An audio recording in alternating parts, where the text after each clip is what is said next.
बधाई संजय भाई को देनी चाहिए, क्योंकि जी। ये जो सीट वाला नारकीय नृत्य था, हम्म। उससे बाहर निकलने में सबसे ज्यादा इनकी ही सलाह मेरे ऊपर काम आई। हम्म। इन्होंने कहा आप कहाँ इस सर्कस में फंसे हैं, मैं निकल चुका हूं, अब आप भी निकलिए, ज्यादा हाँ, बेहतर है।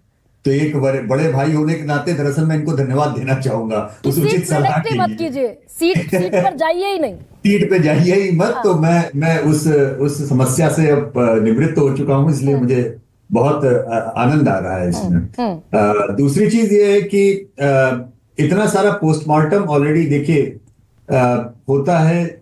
मतलब नॉर्मली हम लोग की आदत होती है पोस्टमार्टम के समय में मीडिया में गरिमा की हम लोग इजी आंसर्स की ओर बहुत सहज रूप से चले जाते हैं, ठीक बात। ओवर सिंप्लीफाइड आंसर्स की ओर हम्म। हम अक्सर जाते हैं।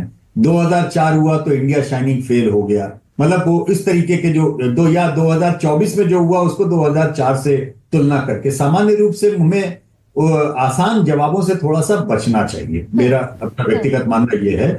भाजपा जीती है, इसमें कोई संदेह नहीं। लेकिन अरविंद केजरीवाल 44% वोट बचा के ले गए हैं, इसमें भी कोई संदेह नहीं। एब्सोल्युटली। हाँ। ठीक है ना। कांग्रेस की भूमिका को लेके बहुत ज्यादा गरिमा कहा जा रहा है, यूं होता तो क्या होता। हाँ। अब वो गालिब साहब नहीं है, ठीक है, वो अलग इशू है, लेकिन दिक्कत क्या है कि कांग्रेस के इतने ही वोट थे तब भी अरविंद केजरीवाल 67 और 62 सीटें लेके आए थे। हम्म। तो यूं होता तो क्या होता वाली बात नहीं कही गई थी। हम्म। तो स्वाभाविक सी बात है कि तमाम चीजों के मद्देनजर कहीं ना कहीं आपको भाजपा की जीत, उनको बधाई इस बात के लिए कि मेटिकुलस प्लानिंग, अपनी गलतियों से वो जो सीखते हैं और बहुत तेजी से सीखते हैं, हम्म। और ये उन्होंने 2024 के बाद के लगातार चुनावों में दिखा दिया। इसके लिए वो बधाई के पात्र हैं, सब बाकी लोगों को और सीखना चाहिए। सबसे बड़ा श्रेय क्या यशवंत जी, क्योंकि मिडिल क्लास एक बहुत बड़ी क्लास के तौर पर सामने आया। 54% का वोट शेयर लोकसभा में बीजेपी के पास, 38% का वोट शेयर विधानसभा में बीजेपी के पास। और जनरली लोकसभा का जो वोटर है वो विधानसभा में कन्वर्ट नहीं होता था, इधर स्विच नहीं करता था, बीजेपी को वोट नहीं देता था कि भाई मोदी फॉर पीएम और केजरीवाल फॉर सीएम। तो क्या वो वोट चंक भी बीजेपी खींचने में कामयाब रही इस बार?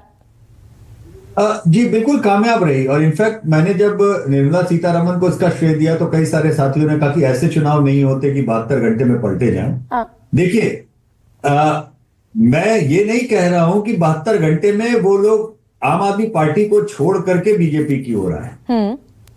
आम आदमी पार्टी को तो उस पर्टिकुलर मध्यम वर्ग ने शीश महल जो कंट्रोवर्सी के और उसके पहले लेकर कंट्रोवर्सी में मोहभंग जिसे था वो पहले हो चुका था। अच्छा, ठीक है। मोहभंग करके वो घर बैठा था। निर्मला सीतारमण जी ने केवल इतना किया कि उनको मोहभंग के बाद में घर से निकलने का एक बहाना दिया कि भाई अब तो आपकी हमने केयर कर ली, अब तो आपको इतना कुछ किया, कम से कम अब तो अपने पैर अपने घर से, अपने ड्राइंग रूम से बाहर निकालिए और वोट डालने जाइए।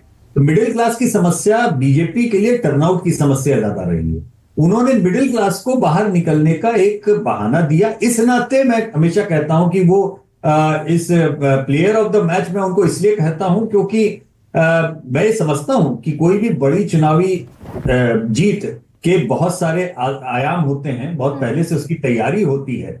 लेकिन जिस तरीके से T20 के मैच में 39 ओवर और 5 गेंदों का मैच एक तरफ होता है और अंतिम गेंद पे स्कोर करने का एक अलग होता है, तो बाकी खिलाड़ियों के प्रदर्शन की भूमिका नहीं होती, ऐसा नहीं है, होता है। लेकिन वो अंतिम गेंद पे जो उन्होंने छक्का मारा है उसकी अपनी योगदान, अपनी भूमिका और यानी कि Yashwant ji, one of the major factor is middle class.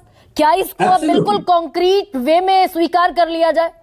बिल्कुल। बिल्कुल। इस चुनाव को टर्न जो है 1998 में जब हम एग्जिट पोल और पोस्ट पोल कर रहे थे, इलेक्ट्रॉनिक मीडिया नहीं था, अखबारों में छपा था दूसरे दिन, उस समय हेडलाइन हमारे पोल्स के ऊपर यही थी कि मिडिल क्लास ने पीठ दिखाई।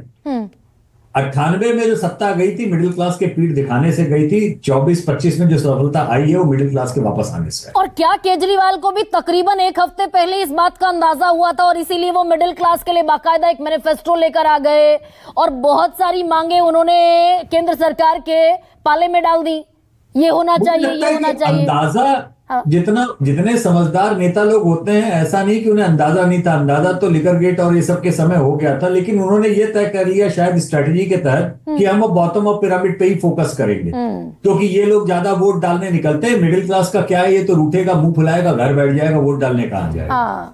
लेकिन वो ये भूल गए कि रामलीला मैदान पे वो मिडिल क्लास ही इकट्ठा था। हाँ। बॉटम ऑफ द पिरामिड वाला वोटर आपके पास में सत्ता में आने के बाद आपकी योजनाओं के कारण आया।